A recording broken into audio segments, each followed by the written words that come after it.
Chilli powder అన్ని రకాల వంటలకు పచ్చళ్లకు సరైన chilli powder. No colour no chemicals. చాలా సార్ మనొకసారి మనం ప్రొఫెషనల్కి వద్దామండి. ఇప్పుడు మీరు ఏడీజీ నెక్స్ట్ డీజీ ఇంకా యూపీలో మీరు ఫస్ట్ నుంచి ఏఎస్పీని చూశారు కాబట్టి అక్కడ ఏదో ఒకటి చేస్తే బాగుంటుంది మన మార్క్ అంటే ఇప్పటికి చాలా ఇన్నోవేషన్ చేశారు. ఇంకా ఏం చేయాలని మీకు గోల్ ఉంది అక్కడ? అంటే ఏమీ లేదంటే పర్టికులర్గా ఇదే అని మనం చెప్పలేము. ఎందుకంటే మాది గవర్నమెంట్ మమ్మల్ని ఎక్కడ పోస్ట్ చేస్తే అక్కడికి వెళ్ళాలి, ఆ సీటుకి న్యాయం చేయాలి. అదొక్కటే మనం చేయగలిగింది. మనం ముఖ్యమంత్రిని కాదు కదా యూపీని మొత్తాన్ని ఇలా మార్చగలం. యూపీని మార్చాలని ముఖ్యమంత్రి కాకపోయినా మీరు బ్యూరోక్రాట్, మీరు ఒక లైన్ ఇచ్చారంటే ఆ లైన్లో ఆటోమేటిక్గా అంటే సపోజ్ మనకి ఇప్పుడు ట్రాఫిక్ డిపార్ట్మెంట్లో పెట్టారు, రేపు ఇక్కడ నుండి తీసి వేరే డిపార్ట్మెంట్ పంపిస్తే ట్రాఫిక్ని మర్చిపోవాల్సింది. ఇంకా దీంట్లో మన ఐడియాస్ ఇంకా నడవవు. కొత్త డిపార్ట్మెంట్ మళ్ళీ దానికి సంబంధించిన ఆ విషయాలన్నీ చూసుకోవాలి. సో ఈ విధంగా మనకంటూ స్పెసిఫిక్ ఫిక్స్డ్ గోల్స్ అని పెట్టుకోలేము ఈ ఉద్యోగంలో. సార్ మీరు ములాయం సింగ్ యాదవ్ గారి దగ్గర నుంచి సీఎంలు చూస్తున్నారు, మాయావతి దీది గారు, అదేవిధంగా ఇప్పుడు యోగి.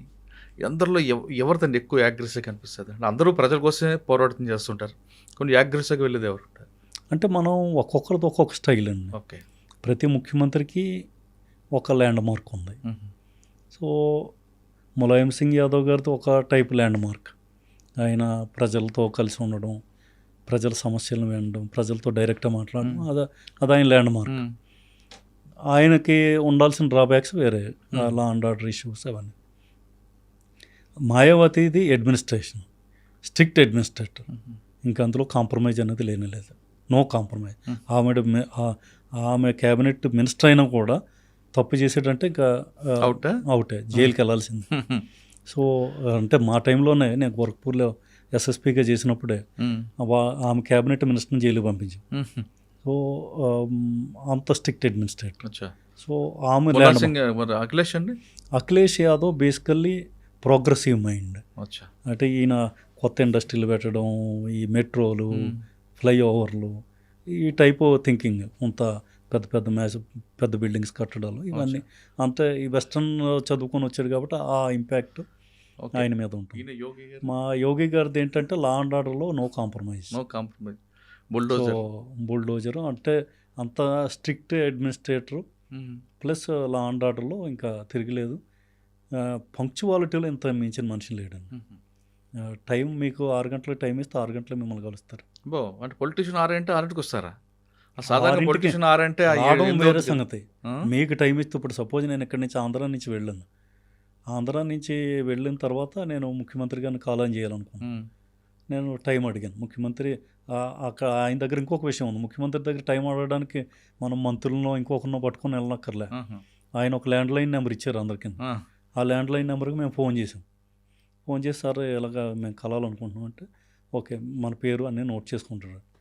అతను ముఖ్యమంత్రి గారి ముందు పెడితే ముఖ్యమంత్రి గారు మనకు సాయంత్రం 6 గంటలు టైం ఇచ్చారు. మళ్ళీ ఆ తర్వాత రెండోసారి అక్కడి నుంచి ఫోన్ వచ్చింది, 6 అంటే 6, మీరు అటు ఇటు అనుకోకండి, మీరు ముందే వచ్చేసేయండి 6 గంటల ముందు. సో బాబు ముఖ్యమంత్రి గారు టైం ఇస్తే ఉదయాన్నే వచ్చి కూర్చుండిపోతాం, మాకేం పోయింది అనుకుని వెళ్ళాం, కూర్చొని ఉన్నాం. సో ఎగ్జాక్ట్గా 6 అంటే ఎగ్జాక్ట్ 6 నాకు లోపల పిలిచారు. ఆ ముందునే ఎంతమంది విజిటర్స్ ఉన్నా ప్రతి ఒక్కరికి ఇచ్చిన టైం ప్రకారం వెళ్ళిపోవాల్సింది, బయటికి లోపలికి లేదు. సో పంక్చువాలిటీకి పెట్టిన పేరు ఆయన. పబ్లిక్ మీటింగ్ అవనివ్వండి, ఆఫీసర్స్ మీటింగ్ అవనివ్వండి, 11 గంటల మీటింగ్ అంటే 11 గంటలు స్టార్ట్ అవుద్ది, చెప్తారు మళ్ళీ ఎన్ని గంటలకు క్లోజ్ అవుతుంది. అది కూడా కాదు రాత్రి పగలుగా ఎక్కువ టైం పడుతుంది, 3 గంటలు 4 గంటల మీటింగ్లో. అంత టైం విషయంలో చాలా పర్ఫెక్ట్. సరే బుల్డోజర్ చూస్తున్నాం కదా, దానివల్ల లీగల్గా ప్రాబ్లమ్స్ రావా? అంటే సుప్రీంకోర్టులో నడుస్తుందంటే సుప్రీంకోర్టు కొంత జడ్జిమెంట్ అది ఇచ్చింది. సో కానీ భయం అయితే క్రియేట్ అయింది, బాగా క్రియేట్ అయింది. బుల్డోజర్ కనబడితే చాలాడు కదా. అంటే సమస్యకు సమాధానం ఒకటి, మరి దానికి కోర్టు అంటే ఆయన ఇంటెన్షన్లో కూడా ఏంటంటే సార్, క్రిమినల్ కంట్రోల్ అవ్వాలంటే ముందు ఒక ఫైనాన్షియల్గా బ్రేక్ చేయాలనేది ఆయన ఇంటెన్షన్. అంతే, ఆయన కొట్టడం, జైల్లో పెట్టడం అనేది వేరే విషయం అది. ఓకే సార్, మరి ఇంకోసారి ఫైనల్గా వచ్చారు మీ ప్రొఫెషన్ దాటి వస్తే, మీరు నర్సీపట్నంలో ఇప్పుడు కూడా కొంతమంది విద్యార్థులకు బుక్స్ పంపడం, వాళ్ళకి ఫ్రీగా హాస్టల్ ఇవ్వడం, అంటే మీరు సొంత ఊరికి ఏదో చేయాలని ఇంటెన్షన్? అవునండి, అంటే మనకి పుట్టిన ఊరిని ఎప్పుడూ మర్చిపోకూడదు అన్నది నాది. మీ బావగారు కూడా సహకరిస్తారట కదా బాగా? అంటే ఆయన టీచర్, యాక్చువల్గా ఆయన ద్వారా నేను ఇప్పిస్తూ ఉంటాను.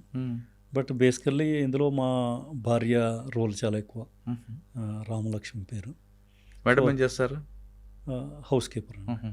So she is house maker. ఆమె కూడా సపోర్టివ్గా ఇవన్నీ చేయడం, ఇవన్నీ ఆమె కూడా ఇంట్రెస్ట్. సో ఆమె మిద్దరం కలిసే యాక్చువల్గా నర్సీపట్నం లైబ్రరీకి మేము చాలా ఒకసారి ఏమో ₹1,00,000 బుక్స్ ఇచ్చాం. మొన్న ఫర్నిచర్ అది అల్మరాస్ అవన్నీ ఇచ్చాం. అలా కొంత ఏదో ఒకటి చేస్తూ ఉంటాం. అదేవిధంగా మనకి నర్సీపట్నంలో ఒక సమర్పణ స్టడీ సర్కిల్ అని పెట్టాను. అది ఫ్రీ కోచింగ్ ఇద్దాం మనకి పూర్ పీపుల్ వీళ్ళందరికీ అనేసి కొంతకాలం నడిపాం. తర్వాత కొంత ఫీజు కూడా వసూలు చేయాల్సి వచ్చింది. వాళ్ళు సీరియస్గా తీసుకోవట్లేదు ఫ్రీ అనేసరికి కొంత ఫీజు పెట్టి మొత్తానికి దాన్ని బాగా రన్ చేసాం. దాంట్లో చాలామంది టీచర్లు సెలెక్ట్ అయ్యారు.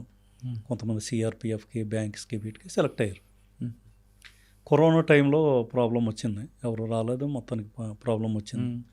సో దాన్ని క్లోజ్ చేయాల్సి వచ్చింది. సో ఈ విధంగా కొంత సర్వీస్ మైండ్ అయితే ఉంది. దాంతో ఇంకా అవేర్నెస్ ప్రోగ్రామ్స్ కూడా చాలా కండక్ట్ చేసాము. మొన్న ఈవెన్ వైజాగ్లో కూడా మనకి 5,000 మంది స్టూడెంట్స్ తోటి ఒక ప్రోగ్రామ్ పెట్టాం. అలాగే చాలా చోట్ల కాలేజీల్లో వీటిలోనూ స్టూడెంట్ అవేర్నెస్. సార్ ఫైనల్గా చెప్పండి, కింద స్థాయి నుంచి ఈ స్థాయికి వచ్చారు మీరు. ఒక డిపార్ట్మెంట్లోకి మీ డిపార్ట్మెంట్లో రావాలంటే పోలీస్ డిపార్ట్మెంట్ రావాల్సిన వాళ్ళు ఈ స్థాయి నుంచి రావాలా, లేదు వాళ్ళు ఏదో బాగా బ్యాక్గ్రౌండ్ ఉండి రావాలా, లేదు ఖచ్చితంగా చేయాలి, గోల్ రీచ్ అవ్వాలి, మన సర్వీస్ మోటోలో రావాలనుకున్న వాళ్ళు ఈ డిపార్ట్మెంట్ రావాలా? అంటే దీనికి బేసికల్లీ అన్నిటికన్నా మన ఇంటెన్షన్స్ క్లియర్గా ఉండాలండి. అంటే మన మనసు ఎంత క్లియర్గా ఉంటే మనం అంత ఎత్తి ఎదగలం. అది పోలీస్ డిపార్ట్మెంట్ కానివ్వండి, పొలిటికల్ డిపార్ట్మెంట్ కానివ్వండి. సో మనం ఎంతవరకు నిస్వార్థ భావంతోనో లేదంటే మ్యాక్సిమం మనం దేనికోసం వచ్చామో ఆ పని అయితే పూర్తి చేయాలి కదా. సో ఆ ఇంటెన్షన్తో ఎవరైతే చేస్తామో సో వాళ్ళకే అవకాశం కూడా దొరుకుతుంది. వాళ్ళకి అవకాశాలు వెతుక్కుంటూనే వస్తాయి. కేవలం డబ్బుతోనో మరో దాంతోనో దీన్ని కొనుక్కునే ప్రయత్నం అయితే చేయలేము. కె సత్యనారాయణ గారు, ఈయన చరిత్ర మొత్తం చూస్తే ఈయన కెరియర్కి ఒక అపజయం తర్వాత విజయాల బాటి నడిపించింది.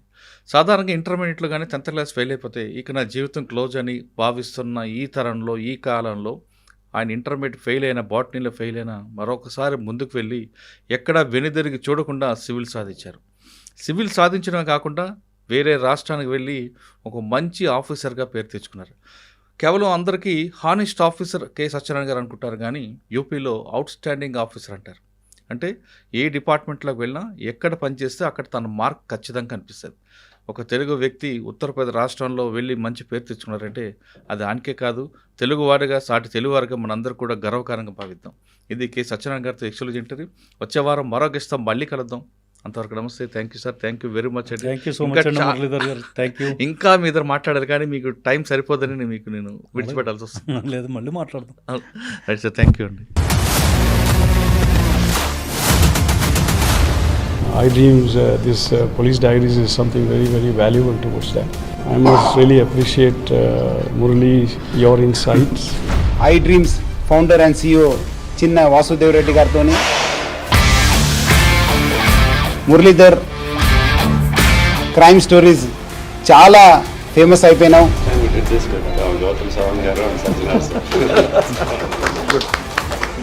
Well done. Congratulate him for doing so well. And I congratulate him, his boss also, for doing so well.